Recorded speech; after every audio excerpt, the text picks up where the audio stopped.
Guillaume Sommerer est rédacteur en chef adjoint à BFM Business, présentateur depuis 2009 des émissions Intégral Placement et BFM Bourse, vos placements, nos conseils, émission dédiée à tous les épargnants. Les grands entretiens, un podcast Imo Week. Guillaume Sommerer est l'auteur aux éditions du Rocher d'un ouvrage baptisé Placement vert, mythes et réalité, avec un sous-titre qui en dit beaucoup, ce que vous gagnerez à y investir.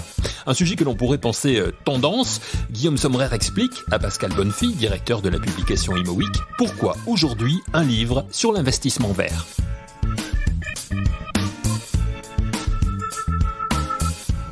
Trois raisons. La première, c'est une sensibilité personnelle à ces enjeux, tout simplement de responsabilisation de chacun vis-à-vis de l'environnement, de son impact sur la société.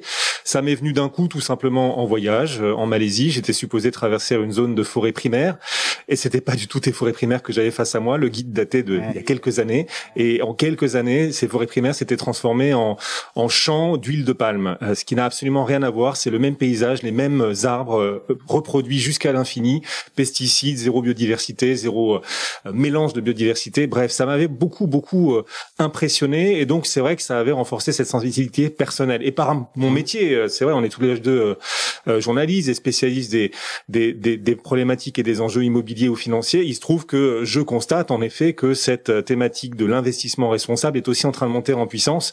De plus en plus de professionnels nous en parlent parce qu'ils n'ont pas le choix. La réglementation les pousse à proposer des produits éthiques de plus en plus, dont l'impact soit positif et vertueux.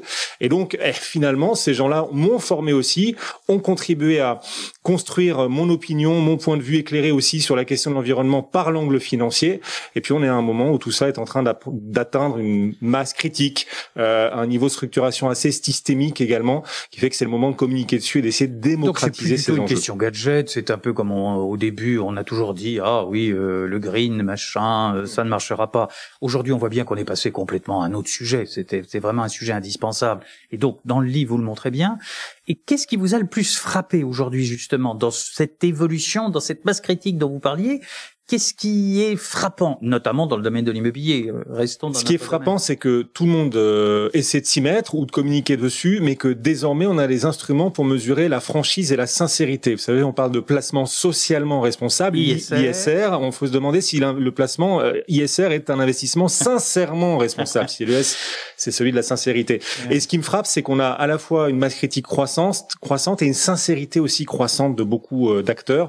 C'est vrai aussi dans l'immobilier, parce qu'il y a de plus en plus tout simplement d'instruments de mesure, de contrôle de la sincérité, de l'impact réel des placements, qu'ils soient immobiliers ou pas, dans lesquels on va choisir de placer son argent. C'est-à-dire qu'il ne suffit plus aujourd'hui de dire c'est green, c'est green. Il y a tellement aujourd'hui d'instruments pour mesurer et comparer sur tous les produits que celui qui va faire semblant de l'être va très vite être démasqué, ce qui pourra entraîner un éventuel bad buzz. Donc on est vraiment passé de ce point de vue-là de l'autre côté. Je ne dis pas que tout est parfait. Hein. Évidemment, il y a encore du green. Ça se saurait. Et puis il y a beaucoup de chemin à rattraper, particulièrement d'ailleurs dans l'immobilier, on pourra en parler. Mais quand même, on est sur une phase là où on peut se dire qu'en effet, tout le monde s'y met, mais pas parce que juste c'est à la mode, mais parce que c'est nécessaire et parce que celui qui ne s'y met pas sincèrement finit par être, par être démasqué. Celui qui ne s'y plonge pas réellement, qui ne propose pas de produits sincèrement responsables, va attirer moins d'épargnants, moins de collectes également, puisque c'est un sujet qui tient à cœur de plus en plus de monde, d'États également, de législateurs. Celui qui ne s'y met pas risque des amendes, des sanctions, d'être condamné pour infraction à des législations environnementales de plus en plus fortes. Donc c'est vrai qu'on peut se dire qu'on a de plus en plus de garanties aujourd'hui. Oui, alors justement, c'est ça qui est passionnant dans ce sujet, c'est que on est passé d'un moment où, encore une fois, le green, ça faisait bien, c'était gentil, etc. Aujourd'hui, un sujet où on se dit, on ne peut pas ne pas le faire.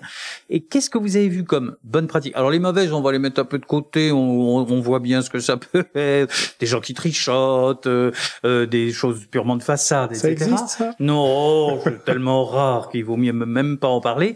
Mais parlons de ceux qui, pour vous, surperforment sur ce sujet, et puis on reparlera ensuite de l'intérêt pour eux de le faire, parce que il y a ce qui réussit et puis pourquoi ça marche aussi. Ceux qui s'y mettent vraiment, ce sont ceux d'abord qui ont compris l'intérêt qu'ils pouvaient y trouver, et donc on y reviendra bien évidemment, l'intérêt financier aussi qu'ils pouvaient y trouver, parce qu'un investissement n'est véritablement durable que s'il est également rentable. S'il ne l'est pas, à un moment, ça, sinon c'est bien gentil, mais le poisson se mord la queue et ça tient pas debout à la fin. Donc il faut que ça tienne debout. Ceux qui s'y sont mis sont ceux qui ont compris que leur intérêt financier, c'était en effet aussi de s'y mettre mettre et d'avoir des pratiques plus vertueuses. Dans le monde immobilier, il y a de plus en plus d'acteurs qui s'y mettent parce qu'ils ont aussi à leur disposition des instruments qui leur permettent d'afficher la sincérité de leur engagement et peut-être d'attirer ainsi plus d'épargnants. Il y a un label désormais aussi applicable dans l'immobilier, le label ISR, que les professionnels qui nous écoutent connaissent bien, qui va de plus en plus devenir sans aucun doute le nouveau benchmark. Celui qui ne sera pas labellisé ISR aura sans doute une image un peu plus difficile à construire, on va dire, auprès de ceux qui pourraient investir dans les produits. Il y a des SCPI donc qui s'y sont mises, de premières SCPI qui ont obtenu le label parmi les pratiques vertueuses. On peut parler par exemple, alors dans cet univers des SCPI, c'est pas exhaustif, attention. Et PFO2 par exemple, qui essaie à travers ses investissements de limiter la consommation d'eau par exemple, et on le verra plus tard, ça peut quand même être rentable. On a aussi Primovie par exemple, qui propose des SCPI qui accompagnent quelque part le début et la fin de vie. Le début parce qu'ils investissent dans des crèches, également dans des logements étudiants, et puis la fin de vie, les EHPAD, etc. Ça permet aux investisseurs de placer leur argent dans ces thématiques extrêmement importantes et nécessaires pour accompagner la vie des gens. Il y a aussi les cliniques, etc. dans Primovie. Tout ça fait partie de cet immobilier qui tente de devenir un peu plus vertueux. On a une SCPI qui monte aussi beaucoup en puissance, qui fait beaucoup parler d'elle en ce moment, c'est Caneos. Caneos, ils s'engagent à ce que 90% de leur parc soit classé, vous savez, dans le diagnostic de performance énergétique, soit classé entre A et D. Donc c'est une façon de transformer. Il y a beaucoup de travaux, ils pratiquent beaucoup le déficit foncier d'ailleurs. La Russie, on verra que ça a un intérêt donc très intéressant, un intérêt très fort pour d'un point de vue fiscal. Et donc cette SCPI, par exemple, en effet, garantit que 90% de l'argent ira dans des logements ou des biens vertueux, en tout cas classés entre A et D, des biens également utilisant des panneaux solaires et avec une garantie que les loyers ne soient pas trop élevés parce qu'il y a, attention, dans l'investissement socialement responsable, il y a la question environnementale, mais également sociale, avoir des pratiques sociales durables, inclusives, qui permettent à la société de tenir ensemble, et ça peut aussi se faire à travers l'immobilier. On a le co-living qui monte en puissance, on pourra en parler également, mais même quand vous faites du Pinel, c'est quelque chose de positif et de vertueux, d'abord parce que vous contribuez, vous participez à la construction. On sait qu'on a une crise de logement absolument atroce en France, mais on est très coupable. Je trouve, les autorités sont très coupables là-dessus. Mais le Pinel permet de construire, donc de résoudre une partie de la crise du logement. Un investissement durable ne l'est que s'il est rentable, nous disait Guillaume Sommerer il y a quelques instants au micro de Pascal Bonnefille. De plus en plus de professionnels de l'immobilier se mettent à l'ISR, l'investissement socialement responsable, que Guillaume Sommerer nous annonce comme le nouveau benchmark. Même le Pinel est, selon Guillaume Sommerer, un investissement socialement responsable. Il explique pourquoi à Pascal Bonnefille. Vous permettez à des foyers modestes de vivre dans des logements de qualité, puisque c'est du neuf, moins énergivore également. J'aime entendre ce discours de Guillaume. On est d'accord là-dessus. C'est-à-dire, ça n'est pas en ne construisant pas qu'on résoudra tous les problèmes du logement pour d'ailleurs tous les Français, et ni même les problèmes de green et de développement durable. C'est au contraire en construisant moderne, nouveau, selon les nouvelles normes. Avec des terrasses, parce que souvent dans le neuf, il y a des terrasses, plus de balcons également. On est dans des logements moins énergivores, ce qui pour les logements modestes est quand même quelque chose de très utile et nécessaire. Le Pinel est quand même en priorité destiné aux zones où il y a déjà de l'urbanisation. Ça permet donc de limiter quand même l'étalement urbain. D'ailleurs, le Pinel est désormais fermé à la construction de maisons.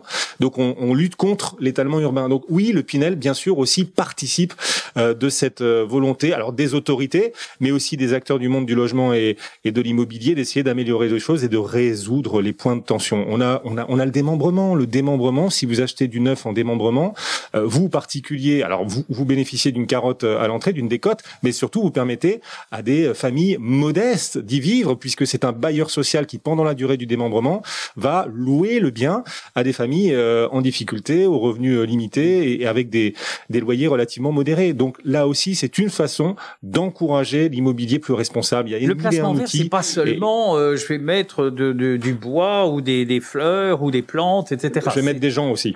Voilà, des gens en espérant qu'ils y soient le mieux possible. Voilà. Alors justement, il y a aussi des grands promoteurs qui se lancent dans cette histoire, on le voit bien, qui se disent il n'est plus possible aujourd'hui de construire selon les normes anciennes. On a vu récemment Nexity, par exemple, qui a annoncé qu'il y aurait plus de programme nouveau sans extérieur, enfin comme on dit à Marseille, sans balcon, chez vous, terrasse. Oui, enfin presque.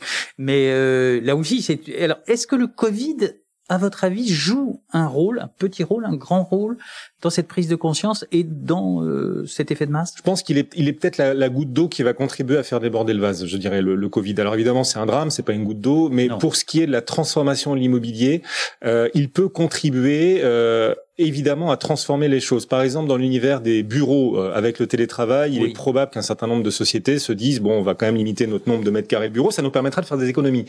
Oui, mais si les gens restent entassés à l'intérieur, vous aurez toujours des problèmes, des risques de contamination, etc., etc. Il est possible d'ailleurs que les futures normes imposent un espace entre les salariés, un nombre de salariés par mètre carré encore un peu plus faible, et donc amènent les professionnels de l'immobilier à aussi compenser le bureau. Ça sera peut-être un sujet aussi sur le coworking, puisque là, il y a des sujets de nombre de personnes dans un espace. Il va falloir repenser les choses, exactement. Mais donc, il est tout à fait probable que, en effet, une crise comme le Covid nous amène à tout simplement repenser l'espace, repenser le volume d'air dont on a besoin, l'aération des immeubles également, et c'est vrai, la façon de les utiliser, peut-être plus d'espace entre les salariés, mais ce sera aussi une façon d'attirer les meilleurs. Hein. Quand vous êtes une entreprise, vous souhaitez attirer les talents, donc vos locataires, là, les professionnels de l'immobilier qui nous suivent, vos locataires, s'ils souhaitent attirer les talents, il va falloir proposer à ces talents des conditions de travail rassurantes, d'abord d'un point de vue sécurité sanitaire. Pour les jeunes générations, c'est quelque chose qui sera important également.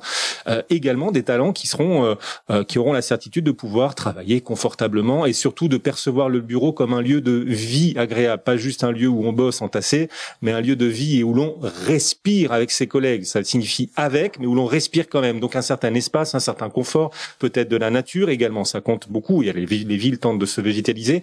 Et donc pour les sociétés les locataires de ces biens, lorsqu'ils en sont locataires, c'est une façon, en effet, de faire la différence par rapport aux concurrents en essayant d'attirer les meilleurs talents par un immobilier de haute qualité. Ce placement vert socialement responsable a-t-il un avenir, selon Guillaume Sommerer ? Est-ce pour cela que le journaliste a décidé de lui consacrer aujourd'hui un livre ? Guillaume Sommerer répond à Pascal Bonnefille à ce sujet. Je pense que autant les villes en France se sont construites de façon très minérale, autant demain, et on est juste sur le point de bascule, donc évidemment ça nous semble encore un peu exotique, mais autant demain, je pense que la nature aura autant sa place que, alors le béton on verra, mais en tout cas les matériaux nécessaires à la construction. On le voit d'ailleurs, hein, il y a déjà des incitations des pouvoirs publics, les établissements publics d'aménagement doivent désormais, lorsqu'ils construisent de nouveaux quartiers, de nouveaux grands ensembles, doivent laisser 20% de place à des espaces naturels, 20% de place. Par ailleurs, 50% des matériaux qui devront être utilisés devront être des matériaux biosourcés, ça peut être le chanvre, la paille, le bois, enfin tous les professionnels qui nous écoutent, la terre cuite, voilà.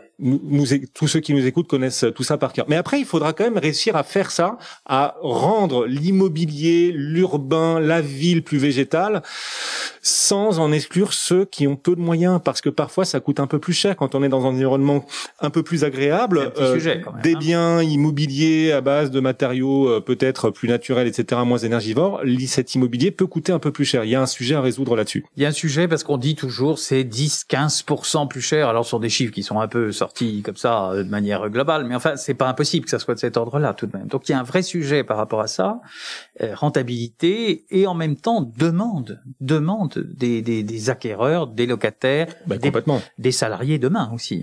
Complètement. Celui qui investit doit se dire, en espérant louer son bien immobilier, doit se dire qu'il le louera évidemment beaucoup plus cher et qu'il fidélisera bien plus longtemps ses locataires si le bien est végétalisé, s'il est dans un environnement très agréable. On voit d'ailleurs dans la demande de bureaux aujourd'hui, c'est de plus en plus dans des quartiers très intégrés. On évite de plus en plus, quand on est une entreprise, de s'installer dans des coins spécialisés bureaux, et on essaie de plus en plus pour ses salariés de leur proposer de travailler dans des quartiers, donc la mixité d'usage, exactement, parce que c'est plus sympa, c'est plus agréable, mêler la vie, le travail, etc. Ça rend le travail bien plus agréable et ça donne une vie un peu permanente aux différents quartiers. Donc on va dans ce sens-là, mais il faudra, si on continue d'aller dans ce sens-là, y intégrer en effet plus de végétal. C'est vrai qu'en France, on est très en retard. Hein. Paris, c'est la capitale la plus minérale d'Europe. Paris, la plus minérale d'Europe. Alors c'est ce qui fait sa grandeur, hein, cette architecture sublime et tout. Mais c'est vrai qu'on n'a pas pensé la ville à travers des arbres. Et d'ailleurs, les forêts sont à l'extérieur. Elles sont à l'extérieur. David, Bois de Boulogne, le Bois de Vincennes, bien à l'extérieur. Alors qu'à Londres, comme le quartier de bureau aussi d'ailleurs. Alors mais ici, tout à fait. La Défense, on a à l'extérieur. Exactement. Et on a fait cette erreur en France de vouloir spécialiser à fond les différents quartiers, ce qui nous coûte aujourd'hui très cher, ce qu'on commence à payer.